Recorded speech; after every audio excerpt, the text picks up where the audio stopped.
Pemirsa, berbeda dengan koalisi lain yang belakangan masih mengintensifkan lobi politik, koalisi perubahan untuk persatuan justru lebih tenang dan kini sedang mematangkan figur pendamping Anies. Sudah ada 5 kandidat cawapres yang tengah dipertimbangkan. Lantas, mampukah pendamping yang dipilih Anies nanti bisa menggenjot elektabilitas mantan Gubernur DKI Jakarta itu yang saat ini masih bertengger di posisi ketiga? Dan untuk membahasnya telah kami akan berbincang bersama dengan Direktur Eksekutif Poltreking Hanta Yuda. Selamat malam Mas Hanta. Selamat malam, Rara. Oke, Mas Hanta, apa sebetulnya faktor yang membuat sosok Anies Baswedan hingga saat ini masih ada di Big Three dalam elektabilitas kandidat capres? Ya, sudah terkonfirmasi saya kira hampir mungkin seluruh lembaga survei menyimpulkan hanya ada 3 potensi capres potensial kuat. Di luar 3 nama ini menjelang 9-10 bulan ke depan, Rara sudah bisa disimpulkan sulit keluar di luar 3 nama ini, Anies, Ganjar, dan Prabowo. Nah, datanya atau peta dinamika elektoral di 3 nama ini sangat kompetitif. Jaraknya sangat dekat, bahkan pernah saling salib posisinya. Mas Anies itu pernah menyalip posisi Pak Prabowo. Posisi Pak Prabowo pernah menyalip posisi Mas Ganjar. Ganjar pernah nomor 2, pernah nomor 1, dan seterusnya. Artinya dinamika elektoralnya cukup kencang. Dan selisihnya juga tidak begitu jauh. Sulit dari waktu masih 9-10 bulan ini, jangan terlalu cepat untuk menyimpulkan ada salah satu kandidat yang akan menang. Sangat kompetitif sekali. Itu satu poinnya. Meskipun misalnya Anies Baswedan kita lihat nomor 3. Tapi jangan lupa, Anies punya pengalaman bertarung di Pilkada DKI, itu nomor 3. Tapi ketika 3 bulan menjelang pemilihan, dia merangsek naik. Di nomor 2 kemudian menjadi nomor 1 menjelang pemilihan. Itu contoh. Artinya baik Anies, Ganjar maupun Prabowo memiliki potensi kemenangan yang relatif sama.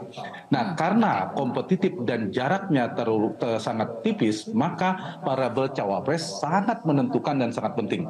Tepat menentukan cawapres menjadi bagian dari kemenangan karena dia komplementer, bisa kontributif secara elektoral. Tapi keliru dalam menentukan nama cawapres berpotensi menggerus si capres. Itulah saya kira mengapa sekarang ini tingkat kerumitan tertingginya di koalisi adalah menentukan cawapres. Di koalisi manapun, mungkin Ganjar sudah cukup, tapi untuk Pak Prabowo dan Pak Anies itu relatif rumit. Kalau tidak berhati-hati sekaligus rentan. Kalau ternyata tidak berhati-hati. Nah, untuk menjawab tadi, saya kira Anies, Ganjar, dan Prabowo ketiga-tiganya punya stabilitas dalam konteks elektabilitas. Oke, sebelum berbicara mengenai faktor cawapres, apakah menurut Anda faktor mengenai gerilya politik yang cukup gencar dilakukan oleh kandidat lain juga menjadi salah satu faktor yang berpengaruh yang kemudian berdampak pada tadi suasana yang sangat kompetitif, dinamika elektoral seperti itu? Iya, karena pasti setiap ada momentum politik itu bisa menguntungkan, memberi insentif elektoral bagi seorang kandidat, tapi bisa juga sebaliknya disinsentif elektoral terhadap sebuah isu, gelombang isu yang sedang bergerak. Misalnya kita kasih contoh, isu tentang batalnya Indonesia menjadi tuan rumah U20. Itu mengkonfirmasi ternyata mengoreksi elektabilitas Ganjar Pranowo. Anies Baswedan juga pernah ketika mendeklarasikan trennya naik, kemudian kembali turun dan relatif stabil. Kemudian Pak Prabowo juga begitu. Nah, saya kira variabel-variabel ini menunjukkan kalau Pak Prabowo mungkin karena posisinya sudah pernah bertarung, ada posisi di mana orang sudah cukup kenal, dan kemudian dinamikanya juga kencang, kemudian Pak Ganjar juga begitu. Nah, ketiga nama ini saya kira penting untuk terus membuat panggung politik atraktif, memunculkan isu yang strategis, termasuk ketika hari ini kita tahu belakangan ini di bulan puasa itu kan yang cukup kencang dinamika namanya antara Prabowo dan Ganjar Pranowo. Soal apa? Soal koalisi besar. Nah, itu Anies Baswedan, Mas Anies relatif tidak begitu leading dalam isu. Nah, dengan munculnya soal cawapres ini saya kira akan memberikan kontribusi secara elektoral, potensi ya. Nah, semua pergerakan nanti baru betul-betul bisa diukur, Rara, ketika sudah didaftarkan nanti di KPU dengan pasangannya, sudah punya isu masing-masing, punya pasangan masing-masing dengan strategi politik masing-masing. Nah, itu yang paling tepat, paling paling akurat untuk memprediksi kemenangan. Kalau sekarang Baik. Meskipun hari ini bisa dibaca, tapi saya lagi-lagi mengatakan cukup dinamis. Tapi harus berhati-hati Baik, Mas Hanta. dalam menentukan tadi soal koalisi dan cawapres. Mas Hanta, ada 5 figur yang disiapkan jadi kandidat cawapres Anies Baswedan. Dari segi kalkulasi, apa saja faktor yang harus dikalkulasikan agar kemudian sosok ataupun figur cawapres ini bisa menggenjot elektabilitas dari Anies Baswedan? Karena pentingnya posisi cawapres sama dengan capres, maka variabel elektabilitas menjadi determinan dalam hal ini. Karena apa determinan? Karena kalau kita lihat sekarang juga pusaran kan berputar di elektabilitas. Karena tipisnya jarak, maka harus cari cawapres yang komplementer. Dia kontributif secara elektoral. Satu, elektabilitas, faktor itu penting. Melihat di mana kandidat capresnya yang perlu dilengkapi masih lemah dan seterusnya. Yang kedua adalah akseptabilitas.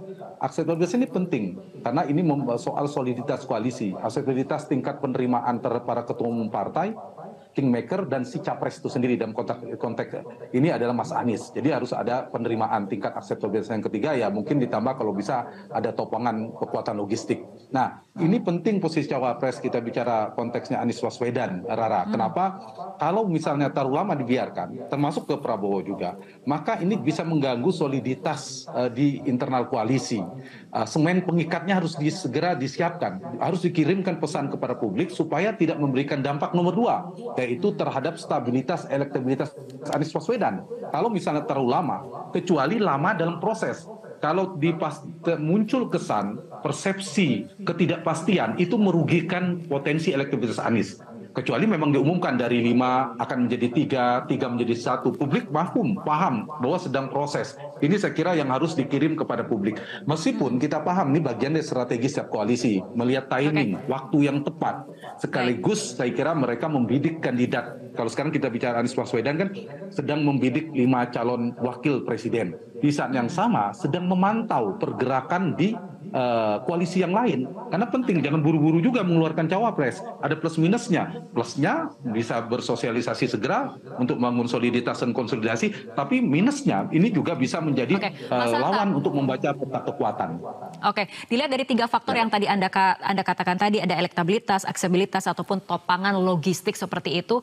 Mana kemudian yang paling realistis? Apakah kemudian berasal dari kader koalisi perubahan itu sendiri, atau mungkin dari figur menteri, atau bahkan dari kepala daerah? Menurut Anda seperti apa?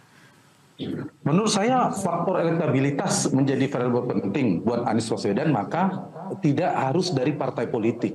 Kalau koalisinya sekedar koalisi kandidasi, pencalonan, sudah bisa diumumkan. Ambil aja wakilnya kalau nggak dari Nasdem, dari PKS atau dari Demokrat. Tapi bukan koalisi kandidasi, tapi koalisi eleksi. Soal winning the election, memenangkan pertarungan. Ini yang rumit harus diperhatikan.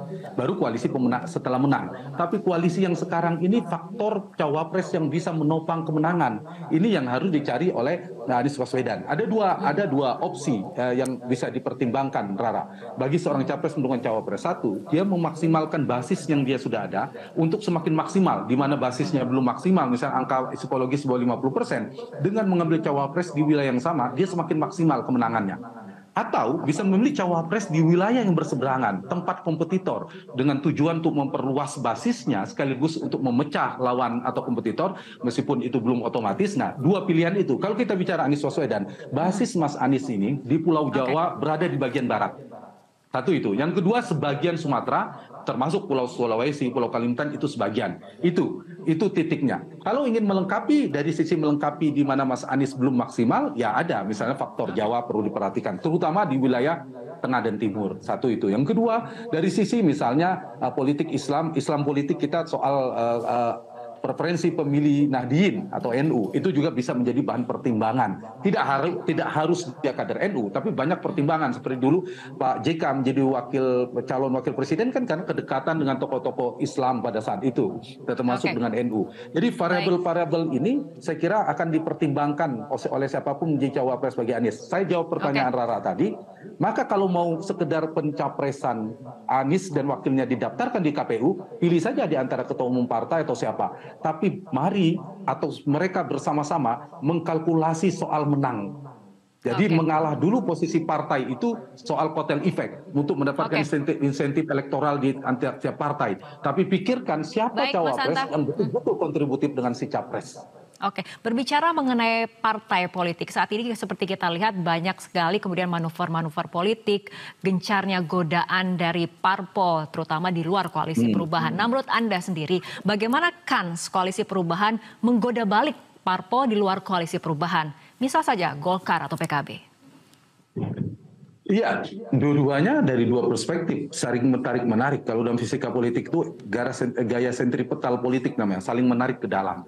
Jadi kalau ada pertemuan antara Partai Demokrat dan Golkar, Partai Demokrat dan PKB, ya saling rayu, saling tarik siapa yang sukses gitu. Peluangnya sama besarnya. Kenapa saya bilang sama besarnya? Misalnya kita bicara dari sisi PKB dan Partai Golkar. Ketua umumnya masing-masing itu belum bisa mengunci posisi cawapres yang mereka incar, baik di koalisi Pak Prabowo, apalagi di koalisinya Ganjar, tidak punya tempat yang terlalu strategis. Nah, kalau ternyata salah satu dari mereka, katakanlah Cak Imin atau Mas Erlangga, Pak Erlangga atau Pak Mohaimin Iskandar, itu ada titik temu, mendapatkan katakanlah dari sisi insentif elektoralnya lebih besar didapatkan di dalam koalisi perubahan, bisa saja mereka yang justru tertarik ke dalam koalisi perubahan, bergabung bersama tiga partai yang ada. Atau sebaliknya, jadi saya kira ini politik kita sangat dinamis. Dinamisnya apa? Sekarang berpusar, saya punya keyakinan pusarannya itu tetap di kekuatan elektabilitas si capres. Ada tiga sekarang ini, Anies, Ganjar, dan Prabowo. Partai-partai sudah mengumpul. P3 sudah bergabung bersama dengan PD Perjuangan. Koalisi Perubahan masih solid bersama Anies Baswedan, Nasdem, Demokrat, dan PKS. Maka KIR juga ya, ada KIB, ada Partai Gerindra dan PKB. Nah, sekarang PAN dan Golkar. Nah, Golkar ini bisa kemana-mana.